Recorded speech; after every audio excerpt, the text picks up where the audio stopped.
Ha?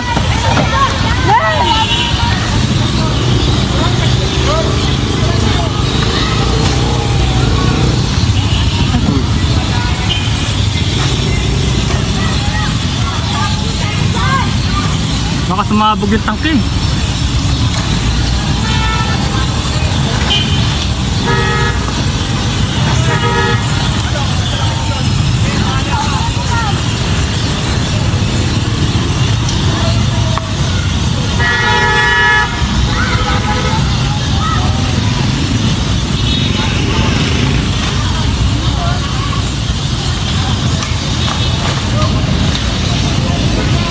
Yan, naubos na.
Kailangan, mabugit tangke, kailangan ubusin na yan. Yan na yung style niya, ubusin na yung ubusin na yung tangke.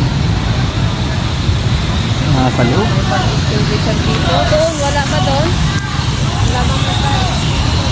Hey, masabuga ka ng tangke siya, Roy. Pati yung ibay sila, katumako. Oo, masasabuga ano yan. Hindi pa lang tangke niya, kung hindi kara dyan.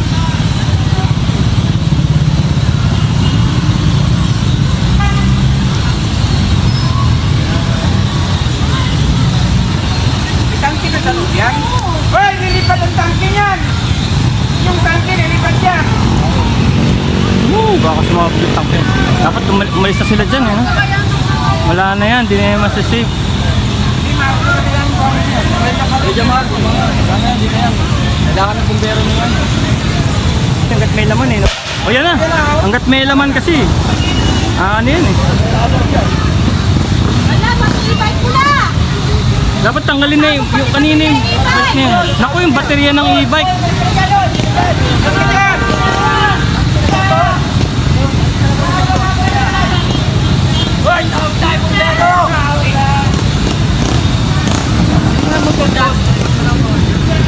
Mantika yun, no? Mantika yan, lumiliyap yan.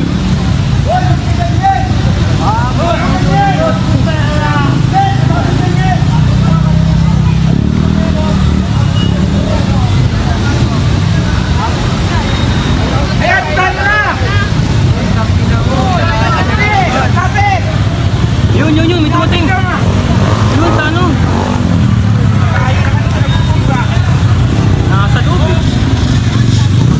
Naku, mauubos yan. Wala, laya, laki!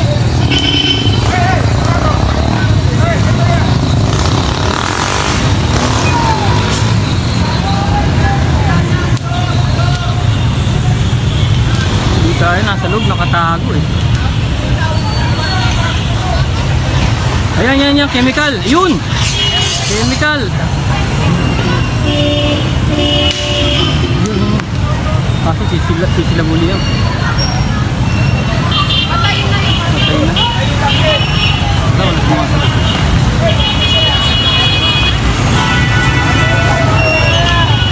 Uy, yun na naman.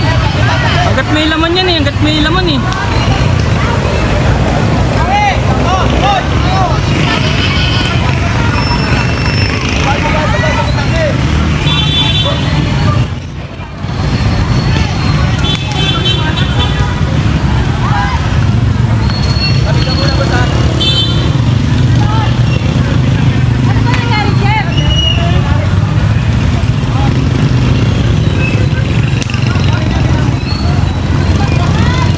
may nasusunog na ano rito. Yung parang pwede kami titinda ng fishball. Dito sa may S-Mall, sa S-Mall. Oh, Marikina Heights. Yung sa may parang park, yung People's Park.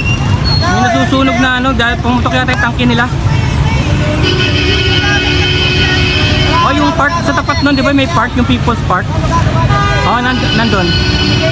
Oh, siliwasan yung nagtitinda ng mga fishball. Thank you.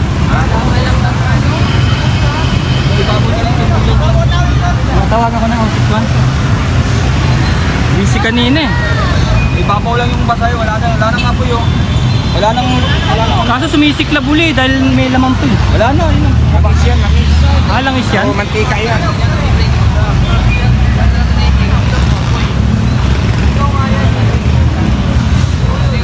Pakisabi na, naitawag na, papunta na sila. Ano nangyari? Malagay ko may leak yung tube niyan, yung hose. May leak. Nagbabike ako dito sa may CNP Mall, sa may People's Park. May biglang nagliyab na parang tinda ng mga speedball, fishball. Parang yung tangke niya nagkaroon ng leak. So umapoy siya. Pero yung Alonso yata yung isang tindahan dun. Naglabas ng chemical extinguisher at naapula na. Tapos tinawag ko na rin sa 161 pero wala na. Hindi na rin masasagip eh. Sana yung bike masagip pa pero kasi baka pag sumabog yung baterya nun malaking explosion. So nakakaawa dahil nalulungkot yung may-ari. Siguro na lahat yung niya. Ito siya nalulungkot na sila kaya nakakalungkot din dahil kabuhayan ng ng tao. Pero siyempre kailangan safety rin ng mga Dapat mayroon silang, dapat may mga seminar. Oo, may mga seminar dapat may safety rin no? Kasi apoy yan apoy. Pag seminar siya, kasama na yun sila, kasama na doon. Oo, Yung magamit sila ng tangke sa may gusto. Yun nga marami sila sayang kabuhayan nila yan kaya lang kailangan may safety pa rin no. Buti hindi sumabog yung e-bike no, kasi may baterya yung e-bike, malakas ang sabog nun. Ayaw nilang lumayo dahil syempre pinipilit nilang masagip pa May apoy pa nga pero ayos na Nakanervous. Dumating na yung 161 na tinawagan. Nervous naman buti wala nasaktan. Pero hindi pa rin natin masasabi baka may apoy pa yan nasa loob.